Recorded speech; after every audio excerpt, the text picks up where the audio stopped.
Bismillah Rahman Rahim, Assalamu Alaikum and welcome to Sports Extra. I'm your host Ahmed Dawaj with the latest roundup of sports today. It's a moment to celebrate. Pakistan have not just beaten South Africa but have completed a series whitewash of 3-0 in the one-day international. The final one day itself was another cracker. I've loved every bit of this game and I'm sure so have you, because the fact was that it was very competitive, all three of these one-day internationals, which tested Pakistan in all formats, batting, bowling and fielding. And I think Mohammad Rizwan's captaincy last night was absolutely exceptional. The changes worked for Pakistan, the way they performed, everything was clinical, and that's why you won the series. Now you won against Australia, you won in Zimbabwe, and now this South Africa 3-0 is going to do wonders for your confidence when you move into the Champions Trophy. And I think Pakistan right now in line are the clear favourites to defend their title of being the champions in the Champions Trophy 2017, if you remember. So I think once you now look at the team, the combinations, the player pool that has been established as well, and a lot of these players, Saim Ayub, Kamran Ghulam, Tayyab Tahir, Irfan Khan Niazi himself, Sufyan Muqeem, and at the moment right now, the whole world is absolutely shocked in the timing that Babar Azam and Rizwan have found form, and so have Naseem Shah and Shaheen Shah Afridi as well. So I think Pakistan looking on song right before an ICC tournament sends nightmares to the teams participating as well. So it's going to be wonderful, and I've always said that the only competition we always have in any tournament is amongst ourselves. So if we can overcome that, we're the best side in the world. So we'll talk about that. But the next campaign now for Pakistan is the Test series against South Africa.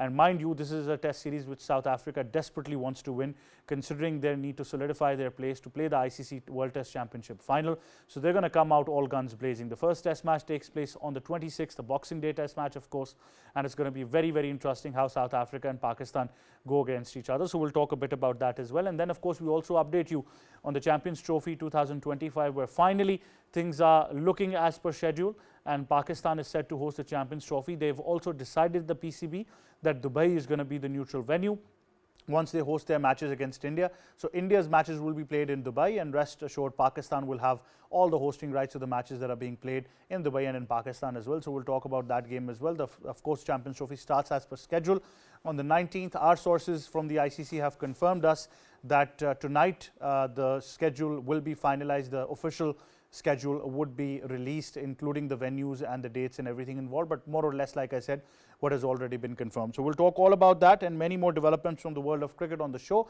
Time now to introduce the guests. First of all, in studios, we've been joined by senior sports journalist and expert Abdul Jabbar Faisal. Assalamu alaikum, sir. How are you? Walaikum assalam. Have a nice day, viewers. Thank you very much, sir, for joining us. We've also been joined by sports expert Malik Usman Ahmed. Assalamu alaikum. How are you, sir?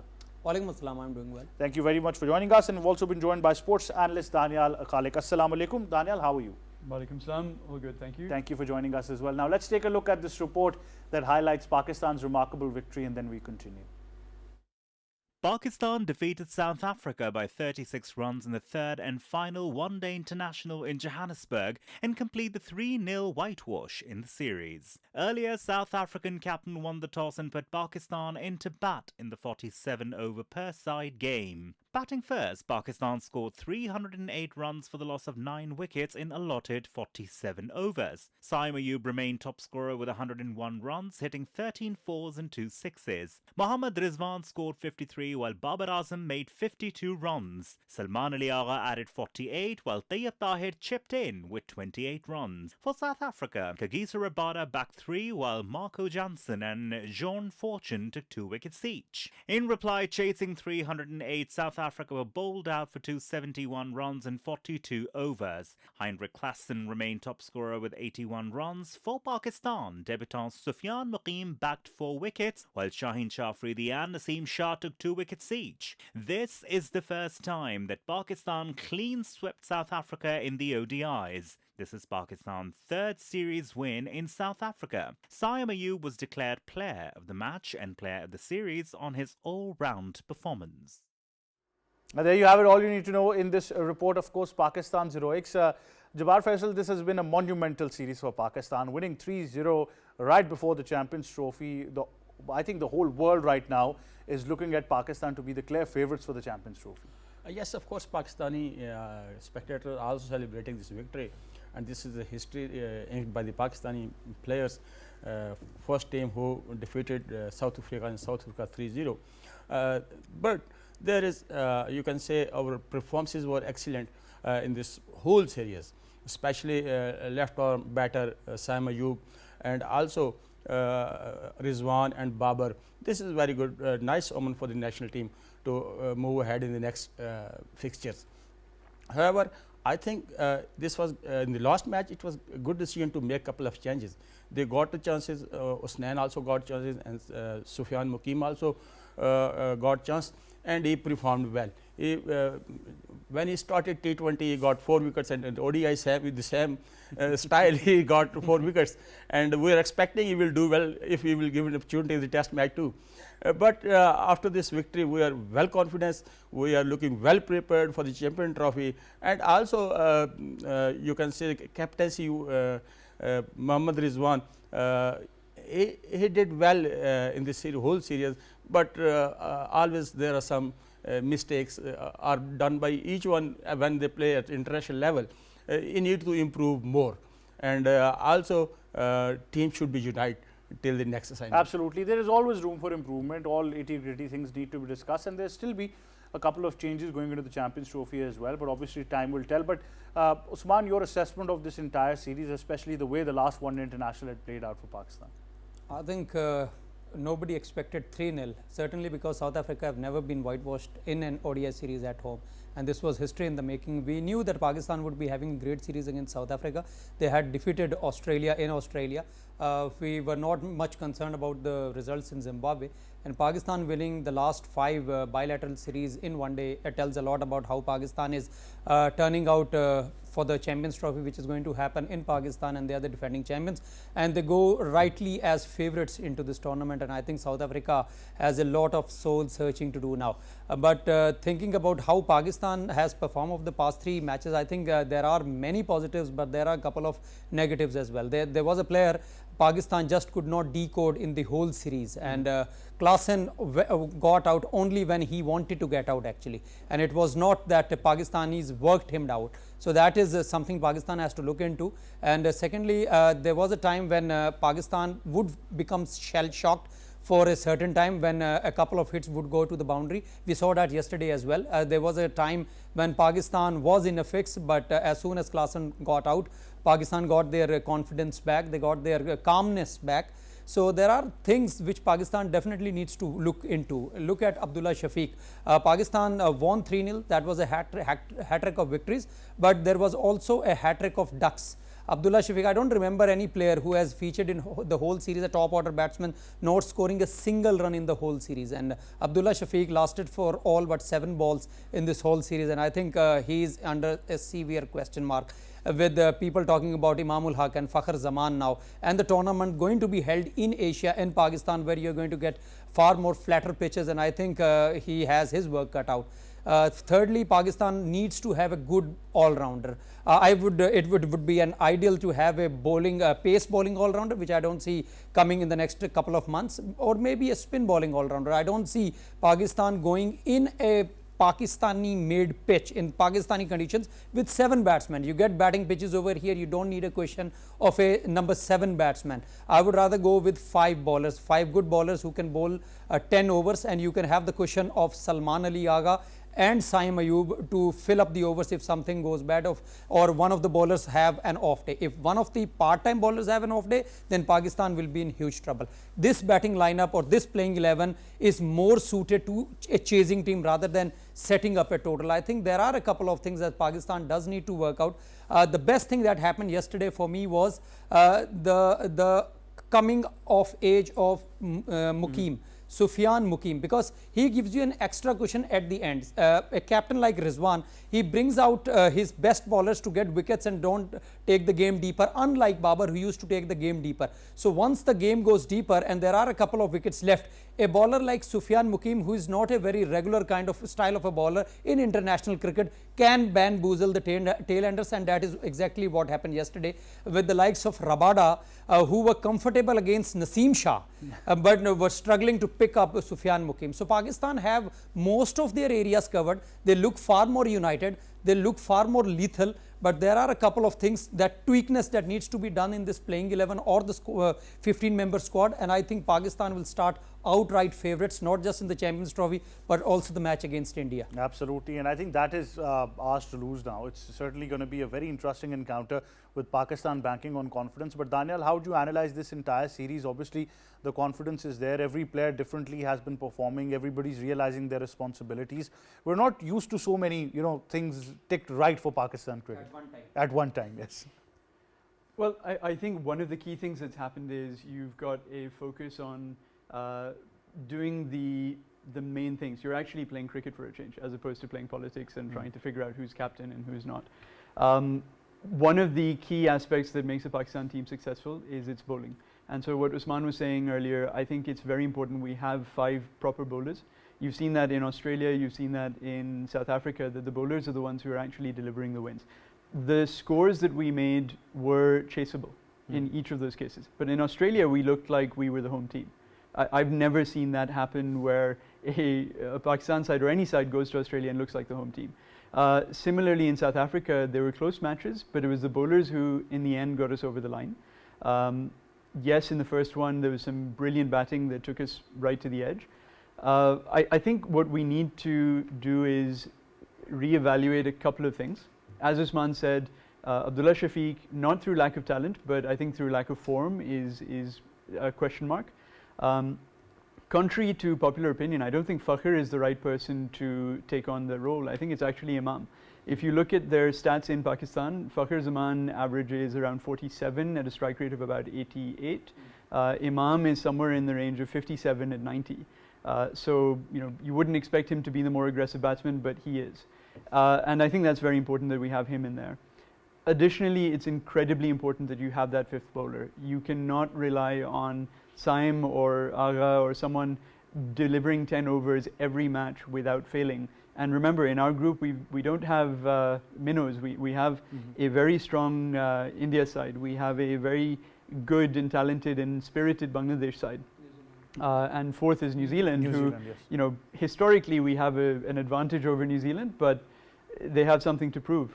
So I think it's very important that we go in with a full strength side. Well, considering the bowlers, Daniel, which you mentioned right now as well, how would you go about your options? Because I think it's a great omen right now that Aqib Javed has been able to get the best out of Shaheen Shah Afridi once again. Naseem Shah once again is bowling, probably looking in rhythm as well. Haris, we all know, on his given day is the most lethal bowler. So how would you go about these options now? I think you need to make sure that you rotate them in the right way, and you need to make sure you play the right bowlers against the right teams. You can't have an approach where everyone plays every match. You have to make sure that you do the analysis, use the massive analytics that we have at our disposal, and do the matchups. So Mukeem will be useful in some matches, Abrar will be more useful in others. Similarly, Shaheen is our talisman, but he needs to have the right support around him. And frankly, right now it looks more like Naseem is going to be the leader of the pack than Shaheen, and therefore you need to make sure that he's supported with Hasnain, with Amir Jamal, and so on. How do you see the curious case of Sufyan? Because we're not used to anything new in Pakistan, but we've finally found a left-arm wrist spinner that we're all in awe for, and I think on the other end we've got Faisal Akram to look forward to for the future as well. So there are a couple of options, but how do you mix them up once you play the Champions Trophy in Pakistan, and of course that very important game on the 23rd against India in Dubai? Oh, I absolutely love it. I think it's going to be really important to hold back Mukeem as long as you can. He's had a couple of matches now. People have a slight insight into him. I hope he hasn't delivered everything that he's capable of delivering and held something back. You remember what Saeed Ajmal did with England in Dubai, where he said there's a Tisra and it never arrived. It was pure psychological work. So I think that's very important that we have some sort of psychological hold over the opposition. Keep changing it up. Don't deliver all of your punches in one go, and make sure that you hold something back until it matters the most. Mukeem is really exciting. Left arm wrist spinner. It's the stuff of dreams. And I think there's only 2 or 3 other players in recent times who fit that description. So very exciting, and he seems to be able to vary the lofted deliveries with slightly flatter ones. Sort of very much a cross between a full-on leg spinner and a Shahid Afridi, which I think is very, very useful in our conditions as well. Absolutely. I think at this young age, if you're able to vary your pace, that speaks a lot about you as a bowler in the future that's there. But then again, like I said, it's very important how we manage him, because in Pakistan we've had, you know, out of this world talent very often, but the way they've been mishandled has, you know, clearly come to a conclusion that we're not fit enough to have such talented guys in the team. But I hope so things improve, and I think it's a blessing in disguise for Sufyan as well that he's got to, you know, play mostly under Rizwan, who's been very good with you know, spinners and changing options, and as a skipper he's got a good record with the players as well. So I think that really helps as well. But obviously, Jabbar Faisal, when we consider Pakistan's bowlers, a reverse swing seems to be coming back, everything in the right direction, spin options are working. So I think for the very first time you have done something which was you know, a bit away from what the traditional setup was, that you decided that we're going to now focus on players and their merit rather than just going for names, and that's why it's helped Pakistan cricket. You know, Pakistan have tremendous talent of cricket, especially if we have fast bowlers too much. In the past, we produced Wasim Akram, Waqar Yunus, Aqab, a lot of other. But at the moment in the team, we need a genuine all-rounder. We are lacking for that one. Just like Amar Jamal. In the past, you can in the cricket history, in the beginning there was 5 batter, 5 bowlers, 1 wicket keeper.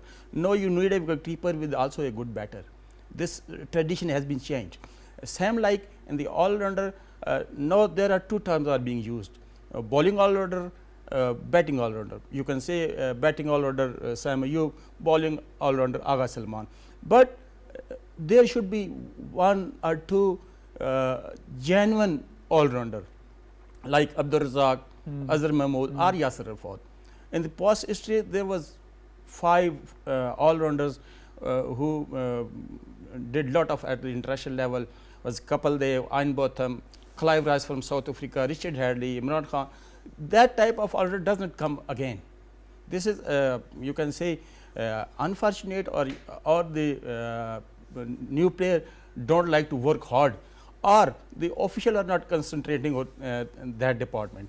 We need in the Champion Trophy 1 or 2 genuine all-rounder who can help us in the team at the lower order batting. Absolutely. I think there have been certain developments in PCB as well. They've developed a special task force today being led by Abdur Razzaq to work on, you know, these flamboyant power hitters as well. So a lot of insight is going, but I think for all-rounders particularly, we've really lacked composure and approach. We've stuck with Fahim Ashraf for a long run, haven't been able to develop anyone else. Then once it was time to discard Fahim, we just discarded him, didn't look anywhere as well. Then now Amir Jamal is being talked about, but you know, he's a bit inconsistent, and I don't understand the planning which we want to play him. So there are certain setbacks as well. But I think a record that Rizwan will always enjoy. He's become the second captain now to whitewash these countries. The first one was Mahela Jayawardene in 2006 in that NatWest series against England. That was 5-0, and now Rizwan 3-0 as well.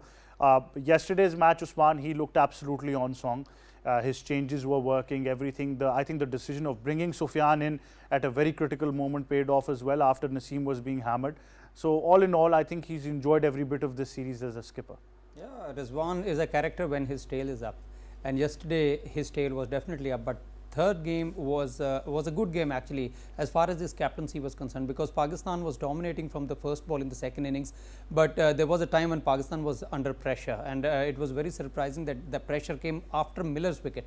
It was that partnership which we thought that Pakistan would be in trouble, but they got Miller out very early, and then Bosch and Klaasen took over and they were going pretty well. But Rizwan, for his to his credit, he was always in the game, he was always talking, he was always encouraging, and one of the finest things about him is being a Pakistani captain, which you don't associate too much with the Pakistani captain, is he trusts his bowlers, he trusts his fielders. Look at the reviews, the success rate of reviews that Pakistanis have taken in this series. So that tells a lot about how much confidence he has given. But Rizwan, people have raised a serious question on those reviews now, because when Rizwan was not the skipper, he was taking all the reviews and all of them were going wrong. And since he's been the skipper, 100% success rate has been achieved. Yeah, that's a very simple answer to this, because when Rizwan was not the captain, there was talk that he used to confuse his own captain himself. He wasn't sure when the captain used to ask, "Are you sure?" he would back out. But here he doesn't take the review. He asks, he trusts his players. That is what I'm stating, that he trusts his bowlers, his fielders. that if they are confident, they may take it, because he does not trust himself. And that was the mistake he used to do before, when the former captains used to trust him. Here he knows himself more than anybody else, so he gives that credit to the bowlers, and once they get it right, the victory is to the captain. But jokes apart, I think Pakistani team is gelling really well. The body language is very important, and looking at his captaincy and Pakistan winning 3-0, the biggest credit that you can give to Rizwan is that we are not surprised that Pakistan has beaten this South African team 3-0. From the first day itself, we expected Pakistan to win any game from anywhere, and that was the body language, that was the performance that these Pakistani players have instilled in every game. See, losing and winning is part of the game, but it is the effort, the energy, the commitment that you show, that your fans are behind you and they want their team to perform well. Losing and winning is part of the game, but this Pakistani team has a totally different body language from the past 1 or 2 years, and that is the good omen that this Mohammad Rizwan has brought in, or the board has instilled in this team. Usman, do you think that synergy route now really works? Because I think on a cultural side of it, we tend to have more of a synergy with a domestic coach than we've ever had with a foreign coach. And now Aqib, because he's part of this system, most of the players have actually been his product being found by Lahore Qalandars. I think that communication level or that trust level seems to be. Yesterday I saw great body language between him and Rizwan. Then he, in the post-match presentation, he was standing with Babar. So no, visual optics say a lot about how the team is behaving.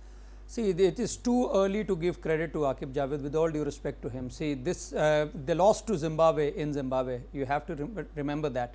They've beaten South Africa. It's a very short time to give credit to Aqib Javed. It was Jason Gillespie, the under-fired Jason Gillespie, who was confused with his role as well, who led Pakistan to victory in Australia. That is where this whole confidence started booming in this Pakistan side. So you cannot give credit to Aqib Javed for that. You won in Pakistan against England, the test series, and we all know now that it was not Aqib ball, it was Aleem Dar ball that actually did the trick for Pakistan. So Aqib Javed, I am not so sure.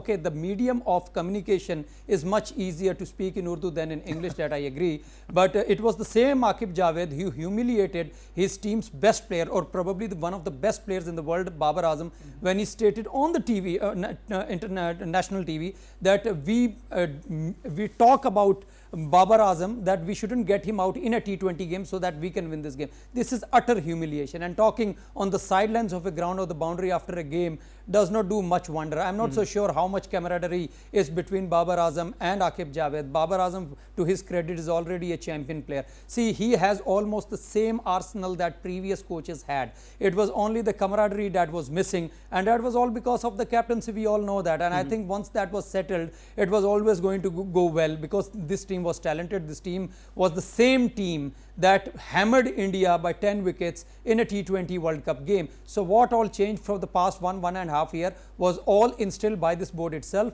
and now that things are starting to spice up, it is getting rosier. The team has started to perform because the distraction is out of the way, and all the effort is now being made in the ground. Certainly. Yes, Daniel, you'd like to add to So I that. just want to remember when Pakistan did beat India in that T20 World Cup, your coaches at the time were Matty Hayden and Vernon Philander. Exactly. So I think it's more about the self-confidence that the Pakistani players are instilled with. All of these players are capable at an international level. They wouldn't be there otherwise. We're a country of about 250 million people. If you make it to the final 11, you're pretty good, if not more than that. And so I think it's more a case of that self-belief and having that sense of, we can actually do this, we're supposed to win, we can win.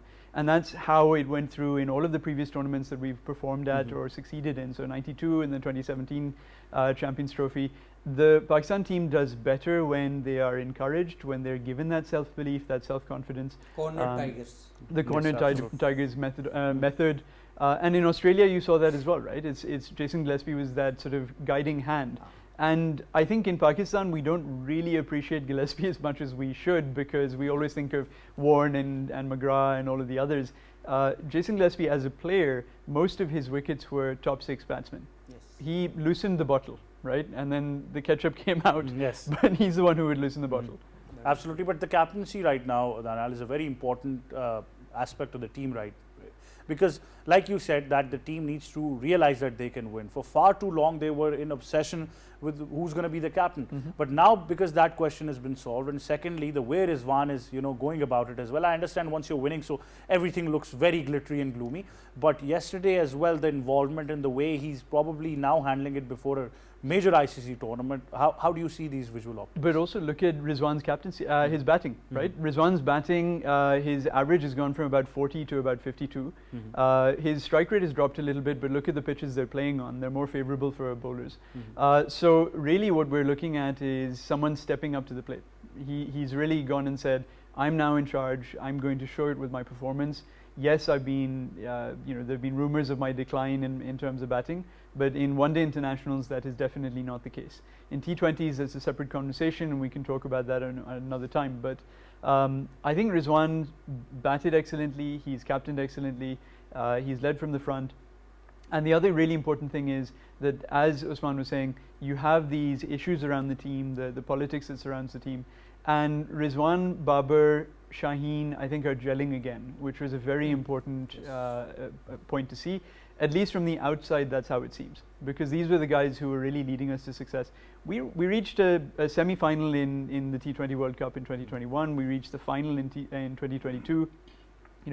Ultimately, even if you'd continued without all of that instability, we probably would have performed well in the next ones. It's really just the case of we created this instability from the outside more than the inside. And then once that infected the team, then they had to recalibrate and rebalance. And thank God we've got something to work with now. Well, certainly. But I think for the very first time, I've seen an aggressive Mohammad Rizwan. The way he's been staring at his fielders and getting those, odd throws onto the wickets has been a new Rizwan for me. And I think that aggression really speaks for itself, the way he wants to go about his business. Very professional, but it's certainly working for Pakistan. But Danyal, obviously the next step now is the Test series, and this is one where South Africa is going to come all guns blazing, realizing what has happened to them in the one-day series and considering what's at stake for them in the Test matches. How do you see them with the first one starting on the 26th? So Centurion, Boxing Day Test, everyone looks forward to Boxing Day. There's the two big Test matches taking place on the same day. I think the Test matches are going to be a different thing. I'm not entirely convinced that we've gone in with the right squad selection. I do think that we should have taken Sajid as well. We are going to see what the pitch is like. It's most likely to be a seeming friendly pitch. I think it's a different matchup in Test matches. We did whitewash England. We didn't whitewash them. We really made them look amateurish at home. But that was at home on spinning tracks. And we're not going to have the same sort of environment given to us in South Africa. It's good to see that Babar is showing some form. He's had a very bad year in Test matches this year. I think he's averaging 18, which is the lowest of his entire career. Again, I think there's a lot of external factors that are affecting that.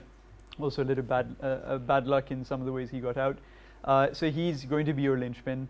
Shan Masood has stepped up to the plate. We're hoping that he steps up further. I think there's no doubt that he has a very fine cricketing mind. I think the key question is whether he can actually step up with the bat and make use of the space that he has in the side. Certainly, Jabbar Faisal, this is an important Test series. South Africa already dominates the World Test Championship. They're clearly the favourites right now to play that final, but going against Pakistan, this is going to be a very difficult task up ahead. First of all, it is very important that Pakistan won the ODI series, and now the South Africa is at back foot. And after losing 3-0, they will definitely change their strategy and made. On the other hand, Pakistan captain will be different, and they will made some changes in the team too. And Mohammad Rizwan will also be part of the team as a wicket keeper. This is a good thing. In the Test match, basically, in the Pakistan, from the very past, our batting is main issue. If our middle order batting clicks well, plays batter well, and we can cope up the South African because we have good bowling lineup. It is nice to Shaheen Shah Afridi is in form and is fit. But you're not having him in the Test matches. A lot of people have said that Shaheen should have been in the Test squad, but you've not played him. I think that's a serious question. Yes, I think they want to save him from the ICC Champion Trophy. He's facing some fitness problem. They don't want to waste him. Just like Bumrah was rested for the Asia Cup for the next mega event. But we have, in the absence of Shaheen Shah Afridi, we have a lot of good bowlers. Yes. Even we have good spinners too, and we can trap the South South Africans. African batters. Spoil somebody else's party. We're not going to the championship, but have somebody else. But it's going to be an interesting series as well. But the key element over here, Usman, is that Mohammad Abbas is making a comeback, and that really says a lot about what the team is thinking at this moment. It's a good choice. It was a very surprising and confusing thing that why in the first place he was moved. What I came to hear was that it was because of his pace. Are the other bowlers express pace? I'm not so sure.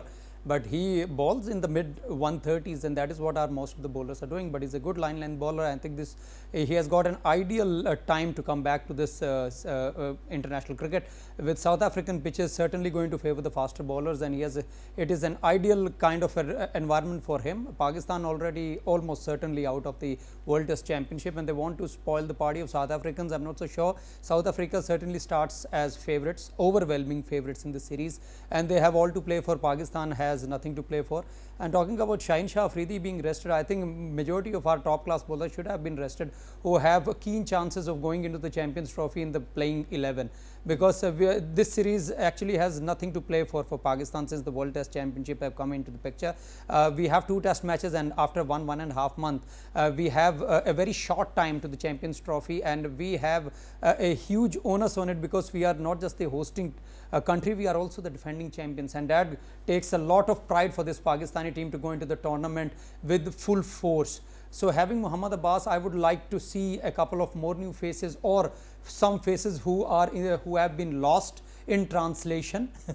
So it can give a lot of confidence and a good bench strength for the Pakistan side. See, we are not always going to play on pitches that suit our bowling, and our captains look far more proactive on these kind of pitches where the ball is doing a bit for them. Looking at their captaincy, looking at that aggression and that mindset, I think they could have gone with a couple of new faces, so that they don't have a lot of pressure coming to the international cricket, and get a pitch where they can. But a lot of eyes, skill Usman, would be on them. Shan Masood, not the skipper, Yeah. but the batter, how he performs. A lot of questions have been raised about his batting performances. It has been absolutely, because he has not been performing too well, but I think we calculate and see everything in terms of statistics. I'm not a huge fan of looking everything in stats. Look at what Pat Cummins said about his top 3 batters. They have not been performing well. It's not a hidden secret anymore in the Border Gavaskar series. There were talks in the Australian media that they are going to drop a couple of players from the top 3. And they actually did. Yes. McSweeney has been dropped. But what the captain stated, see, he still backed his top 3 players, even when he may have known that one of them is going to be dropped. He stated that they actually eat up the new ball, and that gives an ample opportunity to the players like Travis Head, who can come and just go swashbucking the Indian bowlers.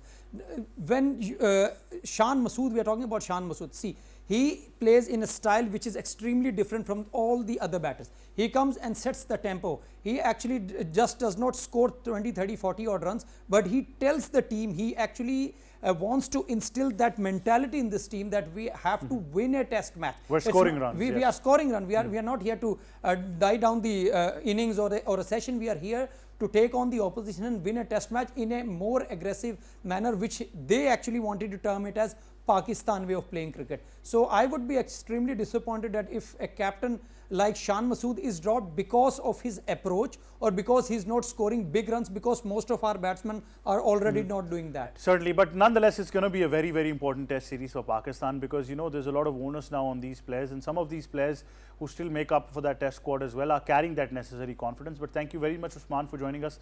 Thank you very much, Jabbar Faisal, and thank you very much, Daniel, for joining us as well. That wraps up Sports Extra. From me and the entire team, it's goodbye for now.